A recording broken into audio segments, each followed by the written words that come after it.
nakatutuwa ang kakaibang talento sa panggagaya ng boses. Maliban dito, maaari rin daw itong pagkakitaan. Alamin po natin ang karanasan ng isa nating kababayan na naging dalubhasa sa ganitong larangan sa ulat ni Mr. Fu. Tumbangin sa'yo! Biglang, yung lolo niya, biglang lumalabas. Sandali lang po, mag-iingat ka.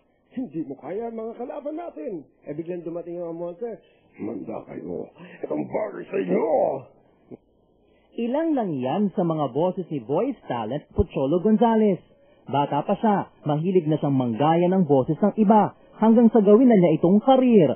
11 years na siyang voice talent at hindi na mabilang na cartoons at radio plays ang kanyang nagawa. Ngayon may sarili na siyang kumpanya, ang Creative Voices, na nagtuturo at nagbibigay ng racket sa mga voice talents. This is an art form na hindi napapansin for a longest time. Panahon pa na mga, anong tawag dito, yung mga Greek, ginagawa na yung voice-over. Di ba sa teatro may nagbo-voice-over? Hanggang sa dumating ang radyo, mga radio drama. Nakakalungkot lang, hindi sila nakilala. At ngayon, yun ang ginagawa ng company ko.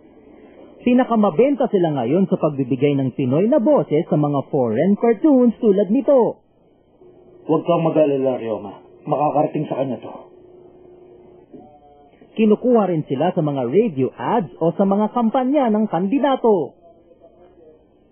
Tuluyan na ang binasura ng Commission on Election ang Certificate of Candidacy ng party list para sa mga miyembro ng third sex o mga bading. Hindi pa rin nawawala ang kanilang mga radio plays. Kasama natin ngayon ang isang lalaki sa unang pagkakataon magpapapako sa krus. Anong pangalan mo? Manny po. Manny pa ako po. Kung wala talaga sa puso mo yung ginagawa mo and you're just thinking na work, trabaho lang to, maging bread and butter mo. Kalimutan mo na yan. Para yung artist di ba? Kahit hindi bumenta yung painting niya, magpe-paint pa rin yan. Kasi yun ang kanyang expression ng kanyang art. Ito naman ang sample ng isang taong first time na magiging isang voice talent. Ano ba? Kaya nang remedyohan ngayon ng ganyan mga problema, no? May picture ka ba ng pinsan mo? O eto, may picture siya sa pitaka ko. Huwag mong pintasan, ha? Mapapansin mo dyan na may split end siya. May eye bag, warts, at wrinkles. Pero talented yan. Saka sabi mo nga, mararemedyohan naman ngayon yan. Ito ba ang pinsan mo? Akala ko makeover.